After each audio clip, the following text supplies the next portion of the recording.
Boris Johnson, who's a larger-than-life character. He was the mayor of London. He became the prime minister under the Conservative banner. He's a journalist.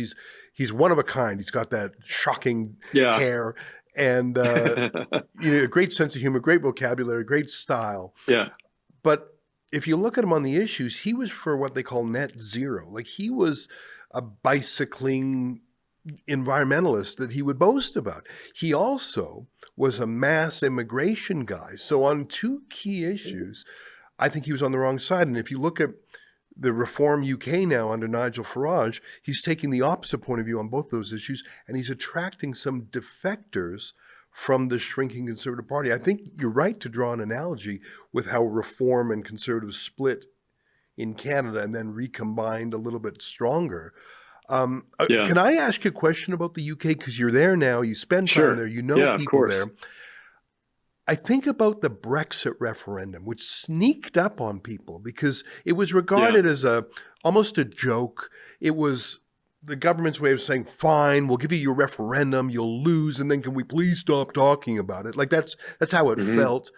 No fancy people supported it. All the institutions were against it. And what do you know? It won. I mean, Nigel Farage was leading it, but he didn't have a very big army other than ordinary people. Everyone was against it except the people. Can you give me some thoughts on Brexit, what it meant for the UK? And then I want to spend a little bit of time, if you don't mind, asking you what lessons Alberta and the rest of Canada can learn about Brexit, including how the campaign went down. So that's a lot there, but take it away. Well, so three things come to mind. First one is immigration and asylum fraud is a very important part of what's happening in Canada right now. That I think that the sort of status anxious, consensus in Ottawa has simply not picked up on. And they think that people that are trying to address that issue are being closet racists or whatever the language is. And as a result, they're misunderstanding the way that people think about their security, their safety, common sense, et cetera. And I think you're going to see that come up in some of the referendum questions that the Premier is going to put on the ballot. But I also think it's part of what people felt in the UK at the time, which is we have a nation that used to stand for something. It used to represent something great, something that we all believed in, something that we hoped for our kids especially. And what we've done is we've let that not only slip away from us, but it's become cynical. And I think that what happened with Brexit that's very interesting for Alberta is that the polling never picked up on the fact that there was a huge swing vote of people that actually felt very strongly that it was impolite to say you supported Brexit. It was uncool. But deep down, they were more concerned about the status of England and what it had become under a Brussels bureaucracy that refused to respond to hook-handed terrorists that were then treated like asylum seekers that could not possibly be deported from the UK, and they'd overridden the UK on that. There's one seat left in the movie theater. It's in the front row. You have a bad neck. This is what we call a last resort. If your most recent electricity bill says the rate of last resort, then your rate is like the front row seat in the movie theater. It will serve its purpose, but there are likely better options available. When they ran polls on that stuff, it was those things by families who had sons that had gone to war and sort of tried to defend the country.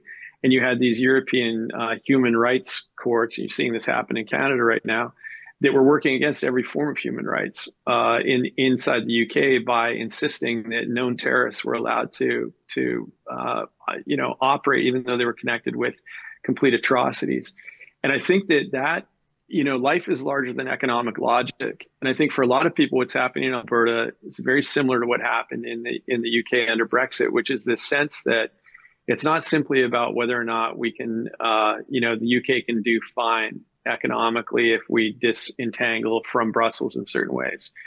It was this much deeper sense, which was like when we had the European Economic Union, under those conventions, everybody loved free trade. It was working really well. But why did it have to become a center-left bureaucracy that suddenly started to have to overrule normal British rule of law on a bunch of things inside their community. And I think you see some elements of that right now at play in what's happening in Alberta. And I've said this in a couple podcasts, Ezra. I think that the East and some of the polling numbers are completely misunderstanding that if you ask people certain kinds of questions on this in polite society, they'll say, yeah, absolutely, I'm against separatism. I'm against separatism, right? And I, made the mistake of debating the great, much smarter than me, Keith Wilson, on a stage in front of, a couple thousand people that are feeling the pain of being in an economy, in an environment that's in decline, and knowing that Alberta, without having to fight its own government in Ottawa, would be on an upswing and not facing some of these challenges. And so I understand and I completely empathize. And Keith and I, as you know, had a debate very much around tactics for autonomy and decision making that would lead to prosperity rather than simply, having this sort of binary disagreement. But I think that Alberta has an enormous population of people that, if asked the question, do you think that Alberta should try autonomy in a formal way, in the way that we restructure there's going to be a very strong hidden vote that says, yeah, I want to try this. Partly because I think a lot of people want to see how Ottawa is going to react to a sentiment that says, now you've got to actually get serious about solving some of these federalist problems you've created.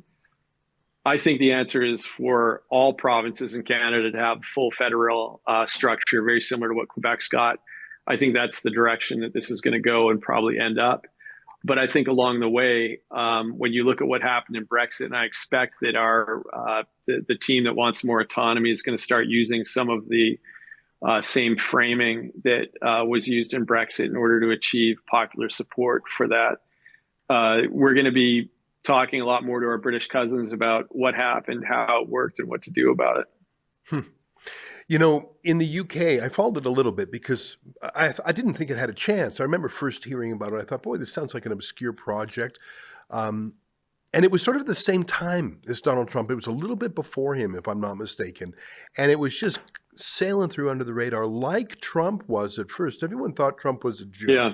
They thought it was a PR stunt to build his brand. They didn't realize that he was connecting with people. And I think Brexit was the same way. In the UK, though, I think it was more of a class divide. Working class Brits, ordinary folks, white folks, to be candid, felt they were being left out and were being ignored. Whereas the fancy cosmopolitans in London loved the idea of dashing over to the continent for a weekend.